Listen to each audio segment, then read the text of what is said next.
Just when you thought it was safe to get into another Lego set. Here comes the Lego Ideas Jaws. In celebration of the 50th anniversary of the Jaws movie, this 1,497-piece tribute to the 1975 classic film has fans rushing to buy it. But at a $150 price tag, is it a must-have? Hi, I'm Lou, and I've spent 6 hours building this Lego Jaws set, product number 21350. I also gathered insights from my Lego friends. If you're a Jaws fanatic or a Lego lover like me, then stick around as I sink my teeth into this set and see if it's as good as it looks. And yeah, what I found out about this set might surprise you. When I first saw this set, I was kinda excited about it, and I couldn't wait for it to arrive. Is it what I expected? Sadly, not really. Have a look and you can judge it for yourself. The nice black box that screams, "I need to have it," contains 13 bags and an instruction manual that has background information on the set's creator, Johnny Campbell. Plus, some cool tidbits about the history of Jaws. There's 9 printed pieces, like the minifig torsos and tiles of the Jaws logo, and the "you're gonna need a bigger boat" quote from the movie that is attached to the bottom of the diorama. It's a nice touch. There's a small sticker sheet with 5 stickers, and I'd say this set shouldn't have had any stickers. It's only a few. Why not do them all in printed tiles? Lego did a great job showcasing the 3 main characters from the Jaws flick. Let's have a look. Chief Brody comes with a dual-sided head print, with a calm expression on one side and a shocked face on the other, like seeing Bruce for the first time. And then there's Matt Hooper, who also has a double-sided head print, with a smiling expression on one side and a more serious look on the other. And finally, Quint, with a single printed face, showing his determined expression, wearing his signature cap. But it's not complete without the main feature of this set. I introduce to you Bruce, the Lego shark. This jaw-dropper scared a lot of people in its day and probably still does. Let's see. Bruce is split into 2 sections so you can pose him lunging at the Orca, which looks great in the diorama.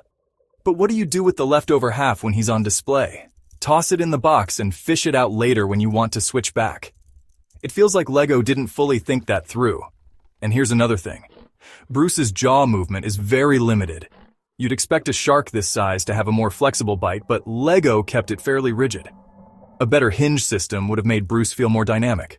A slight disappointment for me, but not a deal breaker just yet. There's still lots to get through. But Bruce looks great. Just watch your fingers. And then there's the Jaws plaque on Bruce's stand. Great idea.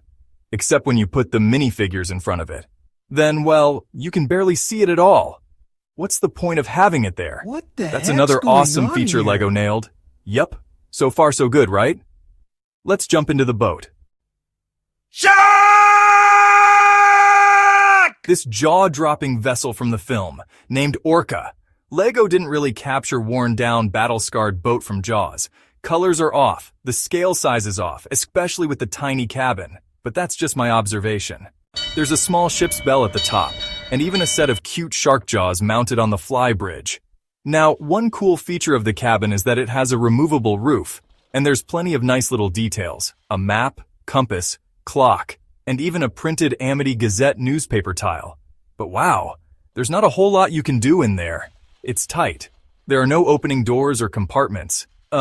I lost interest kinda quickly, but however Lego did manage to throw in a good combination of accessories such as a harpoon, a fishing rod, a spear, a camera, a revolver, a fire extinguisher, a bucket, and of course, the yellow barrels. This set is stocked well. It's got almost everything you need to catch a real shark. Well, maybe a tiny fish? Fishy, fishy, fishy! Now the boom setup? Yeah, not great. Instead of a sturdy build, Lego decided to hold it together with a string. It works, but it just looks flimsy, like something you'd see in an older Lego set. They could have done way better on this. Let me point out the obvious. As a functional set, not much going on. The cabin's too tight to do anything, the boom rigging is weak, and yes, it is an eye-catching piece for sure. But yeah, pretty early in the build, I realized this is just a display model. You build it once, put it on a shelf, and hope it starts a conversation or two. So after 6 hours of building, here's the deal. This set looks fantastic on display, but the build process? I'd say It's a mediocre skill level? Well, for me anyways. It starts off strong, especially when you're working on the Orca's hull and the cabin details, but after a while, it becomes repetitive, with no real surprises or exciting techniques. And that's exactly what my LEGO friends have been telling me. Now, I was impressed with how the final model looks, no doubt. But, for the 150 US bucks, I found this set lacks the features you'd expect from a modern LEGO set. Now, LEGO gave this set as a 4.5 out of 5-star rating according to their fans. And while it looks the part, I honestly don't think that rating holds up. If we're judging it on build, display, functionality, and overall value for money, I'd say this is a 3.5 out of 5 stars, at best. If you're expecting something dynamic and interactive, you're going to be a little disappointed. Don't get me wrong. I still enjoyed this set and no regret getting it, as it is LEGO after all. And it's still a good piece to own. So in the end, is it worth picking up? If you're a Jaws fan looking for a nice display model, then yes. But if you're after a fun, engaging LEGO build that offers more than just good looks, this one might not be for you. So I'm curious to know, what are your thoughts? Does this set make you want to take the plunge? Or are you staying on the shore? Share your opinions in the comments below. If you enjoyed this video, hit that like button and check out the links in the description. Don't forget to subscribe to my channel for more LEGO reviews and fun LEGO-inspired everything. Thanks for watching. Until next time, remember, life's better with LEGO.